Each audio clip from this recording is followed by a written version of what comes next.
ఈ బిజినెస్ ఏదైనా మీ ఊర్లో ప్రమోషన్ చేయాలంటే అది సుమన్ టీవీతోనే సాధ్యం. ఇప్పుడే సంప్రదించండి. హాయ్ హలో నమస్తే, వెల్కమ్ టు సుమన్ టీవీ. నేను మౌనిక. మనం ప్రస్తుతం అయితే పల్నాడు జిల్లా నర్సరావుపేట దగ్గర అయితే ఉన్నాము. అయితే ఇప్పుడు చూసుకున్నట్టయితే ఇక్కడ ప్రజలు చాలా తీవ్రంగా అయితే ఆరోపణలు చెందుతున్నారు. అదేంటంటే ఎక్కడ చూసిన నర్సరావుపేట మొత్తంలో చెత్త అయితే ఎక్కువ పేరుకొని పోయిందంట. అంటే ఇప్పుడు మనం చూస్తున్నాం కదా, విఐపి రోడ్స్ కానివ్వండి, అంటే ప్రముఖులు ఎక్కువ, అంటే ఇక్కడ ప్రతినిధులు కానివ్వండి, ఇలాంటి వాళ్ళు ఉన్న ఏరియా అయితే చాలా క్లీన్ గా ఉంటుంది. ఇంకా మిగతా ఈ ఊరు మొత్తం ఎక్కడ చూసిన చెత్తగా నిండిపోయి ఊరంతా అసలు బాగోలేదు అని చెప్పేసి చాలా మంది ప్రజలు అయితే ఇక్కడికి దాదాపుగా వచ్చే ప్రయాణికులు కానివ్వండి, వాళ్ళందరూ ఇలాగే ఆరోపిస్తున్నారు. అయితే ఈ నర్సరావుపేట మొత్తం వర్షం పడితే రొచ్చు అయిపోతుంది అని చెప్పేసి ప్రజలైతే భయాందోళన, అంటే యాక్సిడెంట్స్ కానివ్వండి, ఇక్కడ చాలా వరకు ఏరియాలు చూసుకున్నట్టయితే మనం చాలా ఏరియాస్ కూడా చిన్నగా యాక్సిడెంట్ అయ్యే ఏరియాలు కూడా ఉన్నాయి. రోడ్లు కూడా చాలా వరకు పెద్దవి చేయాలి, అభివృద్ధి కావాలి నర్సరావుపేటకి అని అయితే ప్రజలు అంటున్నారు.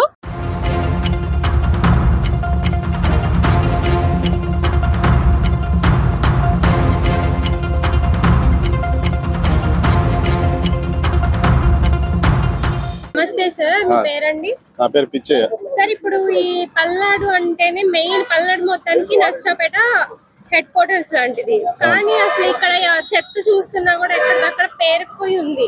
అసలు మెయిన్ ఇక్కడ ఎలాంటి, అంటే ఎలా డెవలప్ అవుతే బాగుంటుందని మీరు అనుకుంటున్నారు?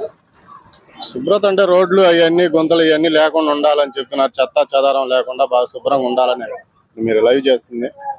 గుంతలు ఉన్నాయి చూస్తున్నారు మీరు బస్ స్టాండింగ్ కాడ. ఆ చెత్త చూస్తే అక్కడ చెత్త అదంతా అక్కడ అట్లాగే ఉంది. మున్సిపాలిటీ వాళ్ళు పట్టించుకోవట్లేదు, తీయట్లేదు. ఊడుస్తున్నారులే కానీ ఇక్కడ మామూలు మెయిన్ రోడ్డు మీద తీసేస్తున్నారు, సైడ్ కొండి వదిలేస్తున్నారు.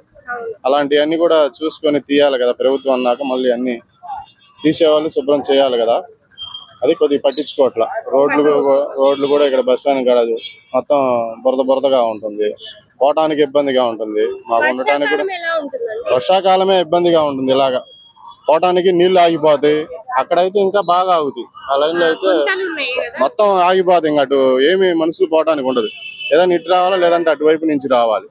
అంతా వాటర్ ఉండేస్తుంది. ఇంకా రోడ్ ఇలా ప్రాబ్లం గా ఉంటది. పోవటానికి రావడానికి జనాలకి అయితే ఇబ్బందిగానే కొద్దిగా ఉంటది, ప్రాబ్లం గానే ఉంది. అది ఇక్కడ నర్సరావుపేటలో ఎలా డెవలప్ అయితే బాగుంటుందని మీరు అనుకుంటున్నారు? దీనిపై మీ స్పందన ఏంటి? అంటే మామూలుగా ఇలాంటి రోడ్లు మామూలుగా మురుక్కలలో శుభ్రం చేస్తే బాగుంటుంది మేడం. మున్సిపాలిటీ సంబంధించింది. మున్సిపాలిటీ వాళ్ళు వస్తున్నారా అసలు క్లీన్ చేయడానికి? వస్తున్నారు కానీ అంటే పట్టించుకోవట్లేదు, పెద్దగా పట్టించుకోవట్లేదు. అంతే మేడం.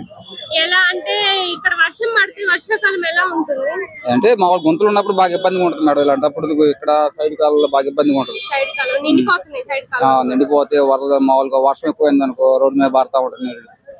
ఈ రోడ్డు కూడా అంటే బస్సు ఇరుకిరుగ్గా వెళ్తున్నాయి కదా, దానిపైన ఏమనుకుంటున్నారు? అంటే రోడ్డు కొంచెం హెల్ప్ చేస్తే బాగుంటుంది మేడం. కొంచెం రోడ్డు కొంచెం హెల్ప్ చేశారు అనుకో అప్పుడు బాగుంటది.